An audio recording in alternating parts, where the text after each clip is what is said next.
Okay, isang mapagpalang araw mga ka-technician, mga ka-DIY, mga ka-master. Meron po tayo ditong repair na kiluhan. So, testing natin kung anong issue nito. Bale, meron siyang switch dito. Ayan. Testing natin siya kung i-on natin ang switch kung may power o wala. So, ito. On natin. So, walang power. I-off natin. On natin uli. Wala talaga. Subukan nating i-charge, baka lubat lang.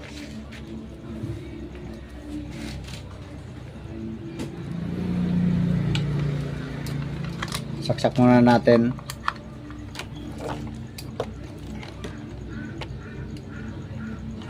So ito, saksak natin ang charger. Ito, saksak natin dito sa kiluhan. Sana ba? Ito. So nagcha-charge naman. Ayan. Pero wala siyang power. So mostly kasi dapat pag saksak niyan, magkaroon na siya ng supply, mag-on na ito. So wala. So nagcha-charge pero walang power. Okay, sige. Buksan natin ito. Samahan niyo po ako.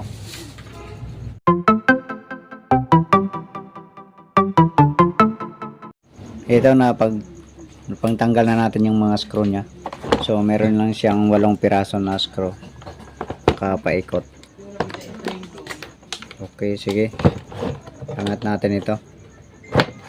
Ayun, tanggal na.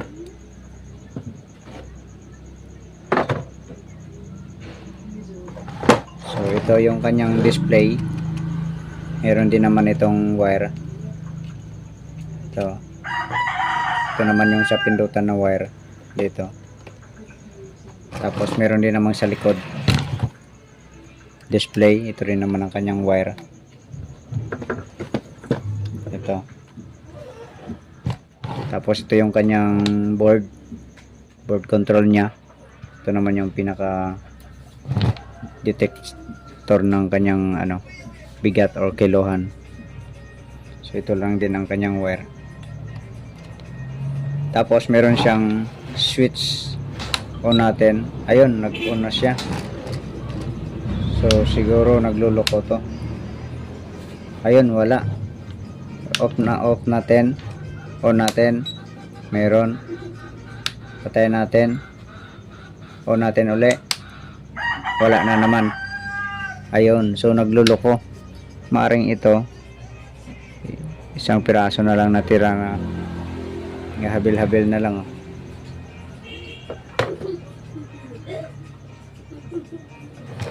So parang switch ang problema, nagluloko. On natin. Yan, wala na naman. Off natin. Bale, tatlong select kasi ito. Sa gitna ang off. Tapos ang AC ang sa sa likod. AC ba?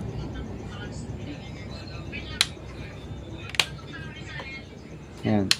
So wala. On natin.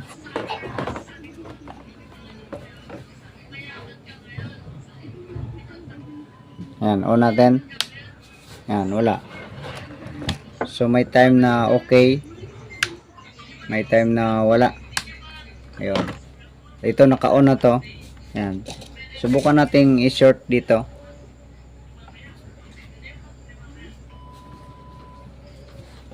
Wala. Ayun. So problemado ang kanyang switch.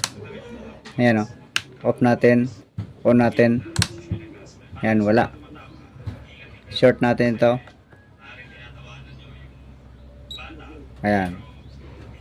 Meron.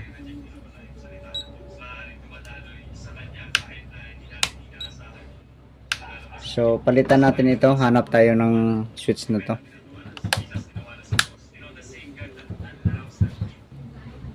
Okay, so wala tayong mahanap ng ganitong switch. Wala tayong mahanap. So ang nakita lang natin na switch ay ito. Bale, volume control ito na may kasamang switch. Yan, lumalagatik siya kapag ano, pinaikot. So, try natin i-check kung okay pa ito.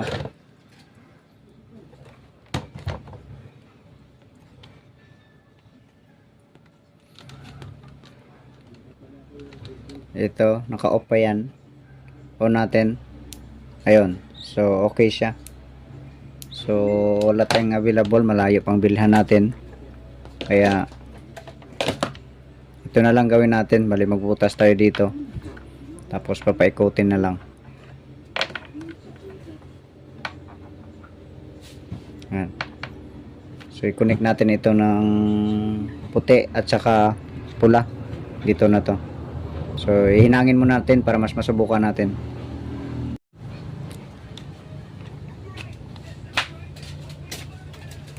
So, ang ano pala dito, ang naglo-loss connection ay yung ano, yung dito pala na kulay puti at saka dilaw, ang pinaka-supply niya. Kaya pala nung tinutusok ko kanina, yung dito banda ay mag-on siya, pero pag tinanggal ko, hindi siya namamatay. Yun pala kapag naitulak ko ng konti itong sa gitna papunta doon, nakakaroon siya ng contact dito. So ito pala yung pinaka supply niya, pinaka switch. Ayan o. Ayan. So yung dilaw at saka puti. Ayan. So pag tinanggal ko ito,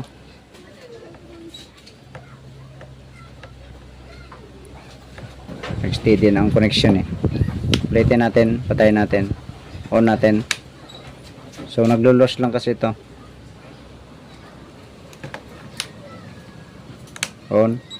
Yan. Oh, wala na naman.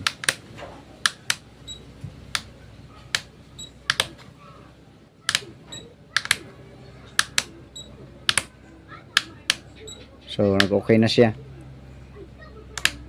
Ayun, wala na naman. So nagluloko talaga. Ito i-switch natin. Ayun, meron. Tanggalin natin. So ito na lang ipalit natin para mas sigurado. So ang puti at saka dilaw ang ikabit natin dito. Ito na, nakabit na natin. So itong pula ano lang natin dyan. Ito palang pula na to ay sa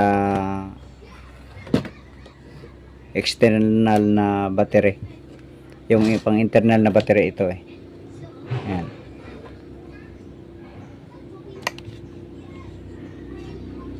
So ito yung sa external, ito yung ano na to sa dito banda. Ayan. So dito banda yung ano, yung connection ng pula na to. Okay, sige, on natin.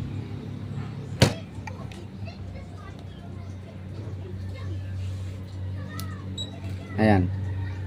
So matik na. Ayun. So hindi siya naglulos. Ayan.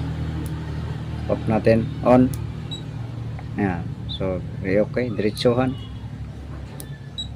Ayan.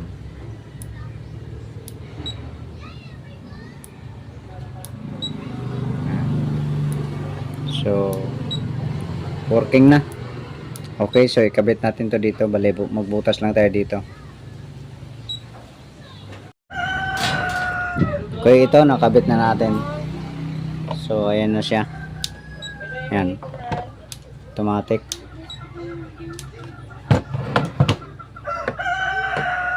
So okay na. Bale, binutasan lang natin dito. Dito binutasan lang natin, tapos pinatagos. Tapos meron naman siyang handle. Ayan. Automatic na siya. So yun natin kailangan bumili ng kung anong merong available. Basta kaya yan na ikabit. Pwedeng gamitin para mas mapakinabangan. So dito ko kasi yung nakuha sa ano. Sana yun. Dito sa tawag nito. Bali DC to DC rin kasi ito. Supply ng 12 volts, tapos pwede mo makontrol yung output pag pinaikot yung variable na yun. Ayan.